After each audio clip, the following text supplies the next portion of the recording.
Jangan cari Yesus di luar, cari Yesus dalam kitab suci. Yesus bilang begini, Allah adalah Bapakku dan Bapamu. Saya tidak tahu di agama lain, tapi di agama Kristen, Yesus memberitahukan kepada kita Allah adalah Bapaknya dan Bapa kita. Karena itu tugas kita dalam hidup adalah membangun keintiman dengan Bapa itu. Sampai Yesus dia bilang begini, jika engkau berdoa, katakanlah Bapa kami yang ada di sorga. Jadi Allah itu Bapanya setiap kita, Bapanya bapak-bapak, adik-adik yang saya cintai. Jadi dalam siaran hidup yang kita sementara jalani, dalam panggilan pelayanan kita masing-masing, sebagai biarawan, biarawati, imam, bapak keluarga, sebagai OMK, orang muda, Katolik, sebagai apapun kita selalu harus ingat bahwa Allah itu kita punya Bapa. Kalau Allah adalah Bapa kita, maka tugas kita adalah terus membangun keintiman dekat dengan Bapa. Kita ini bejana yang rapuh, kita bisa keliru, kita bisa lupa, lalu kita punya banyak kebutuhan. Kebutuhan ini, kebutuhan itu untuk keluarga, untuk anak-anak, untuk macam-macam. Siapa Allah Bapa itu? Dia itu pemilik segala-gala. Semua dia punya. Dia bicara dan jadi. Dia bicara jadi. Dan dia itu adalah Bapamu dan Bapaku, kata Yesus. Lalu dalam bacaan tadi itu dibilang, Bapakku lah pemilik pokok itu.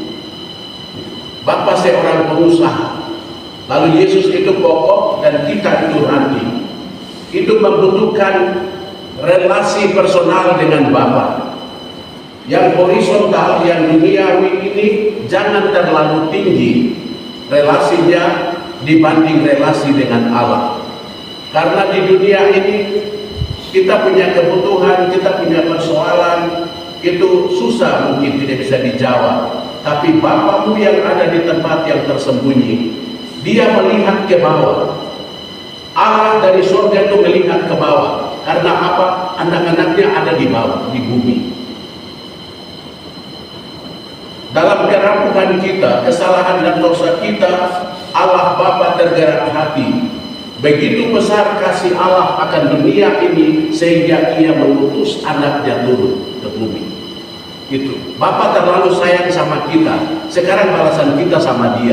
Hanya Tuhan hanya tunggu itu saja. Membangun keintiman personal dengan Allah. Pastor, kasih tahu kami yang praktis saja. Saya pengagum semesta. Saya duduk lihat bulan tadi malam, bulan naik di sana. Wih, Bapak terima kasih. Bapak terima kasih, ku berbahagia. Bulan yang muncul di belakang gunung sana. Allah dapat dijumpai dalam semesta alam ini. Allah dapat didengar dalam semesta alam ini. Allah dapat ditemukan kasihnya pada semesta alam ini. Karena Dia berfirman dan Dia taruh di pikiran di situ, di bunga-bunga, di hewan-hewan, di indahnya pelangi, di mana-mana. Jadi bagaimana membangun keintiman dengan Allah? Carilah di semesta alam. Karena itu Bapak Ibu, saya adik-adik, anak-anak, jangan terlalu sibuk dalam ruangan. Satu kali keluar, baru berdiri di Skyline di situ, lihat Yotefa di bawah.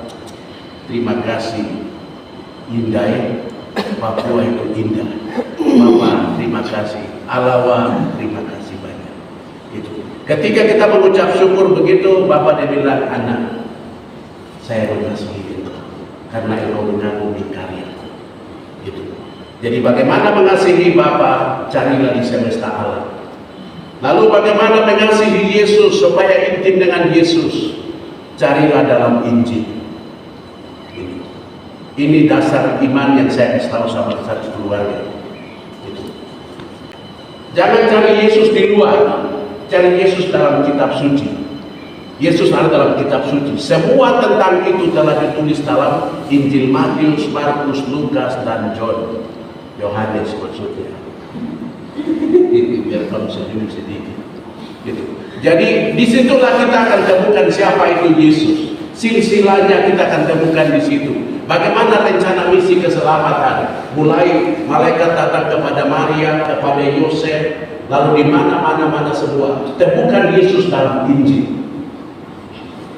Setelah mengagumi karya Allah, bertemu Allah dalam semesta alam ini, lalu cari Yesus dalam Injil. Karena itu sediakan waktu untuk baca kitab suci. Renungkan firman itu siang dan malam. Ranting tidak dapat memisahkan dirinya dari pokok. Ketika ranting itu dipisahkan pasti mati. Amin toh.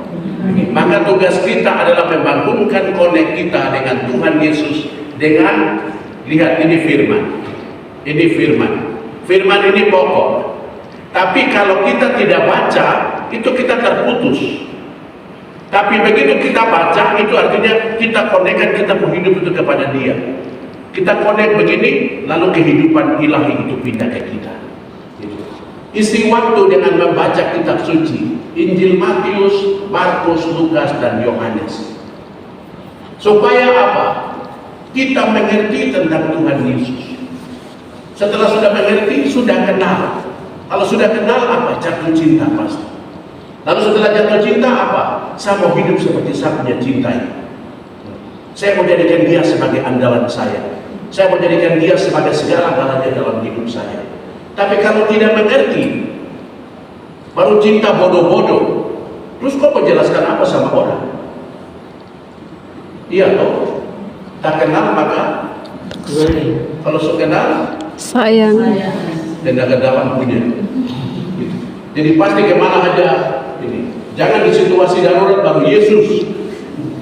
Yesus bilang, kita dulu ada hubungan apa? Kok kenal saya di mana?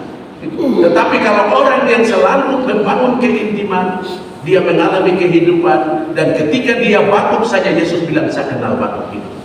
Itu karena apa? Keintiman. Hanya dekat Allah saja aku tenang, daripada nyala keselamatanku. Yesus pokoknya caranya tinggal di dalamnya. Lalu pastor, bagaimana supaya kasih saya bertemu dengan Allah di semesta alam, saya bertemu dengan Yesus dalam kitab suci itu, bagaimana supaya menyatu menjadi darah dan daging saya? Ambil saat teduh. Ambil saat teduh. Tidak usah langsung sibuk nonton TV, tidak usah sibuk dengan main WA, tidak usah. Pengen dapat. Tenang sebentar, duduk. Wih, indah ya? Boleh. Lalu tenggelam di dalam itu, masuk ke dalamnya. Itu. Supaya apa? Dia menyatu dengan saya. Sampai hidupku bukan aku lagi, tapi kasih Allah dalam saya. Hidupku bukan saya, tapi kasih Kristus dalam saya. Ketika firman itu kita blender dia dan mengendapkan menjadi darah dan daging kita, maka kita akan hidup dalam bimbingan Dia. Saudara-saudara, ini bacaan hari ini itu bicara tentang akulah pokok, kamu ranting, Allah pemiliknya. Itu dasarnya. Jadi Allah itu kita ke Bapa, Yesus itu kita punya penolong, sahabat. Untuk menemukan Allah ada dalam Yesus. Saya senang sekali Yesus bilang, kau lihat saya, kau lihat Bapa.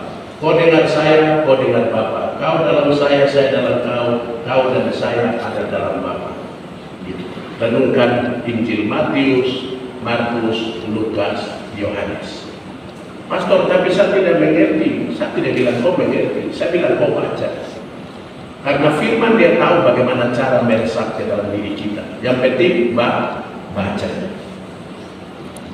Dan yang terakhir adalah peranan Roh Kudus. Roh Kudus itu dia suka kasih ingat kita.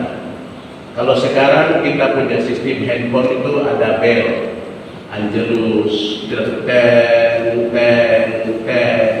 Jadi lama-lama peranan Roh Kudus itu kita sudah lihat. Gitu. Tapi kalau tidak ada bel, Roh Kudus dia bertugas yang itu sudah berdoa, baca kitab suci, menyanyi lagu rohani. Dia penolong, pengingat, pemberdaya. Itu dia kasih hikmah, dia kasih jalan keluar. Itu Roh Kudus bertugas. Maka ketergantungan kita kepada Allah dalam Roh Kudus, lalu itu dia akan nolong kita untuk menikmati sabda, menikmati indahnya semesta, menikmati ekaristi dan menikmati apa saja. Mari saudara-saudari, pada minggu ini kita jadikan Tuhan sebagai pokok, Allah sebagai pengusaha, dan kita adalah ranting-ranting yang bergantung kepada pokok itu. Amin.